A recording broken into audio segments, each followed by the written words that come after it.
dito naman tayo sa labas ng bahay, sa garden, at papainit lang tayo. So medyo tahimik lang tayo dito ngayon ang Lebanon dahil nga nagkaroon na naman ng bombing kahapon, 3 bombing. Pero okay lang dahil nga may mga target lang yung mga kabila. So huwag kayong mag-alala dito sa amin, okay lang kami at hindi naman na kami apektado. Siyempre yung mga taga dyan lang sa atin ang talagang nagwo-worried, lalo na yung mga balita sa news ngayon na ganito ganyan. So wag lang kayo mag-alala, okay lang kami at hindi naman kami apektado. Oh shit, ito nga si Miming, nangulit na naman.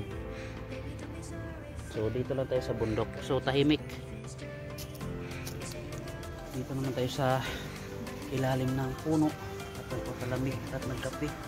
So normal lang yung mga bangming dito ha, huwag kayong mag-worry sa amin dahil okay lang kami at malayo naman, parang Mindanao din yan. So dito tayo sa ilalim ng puno.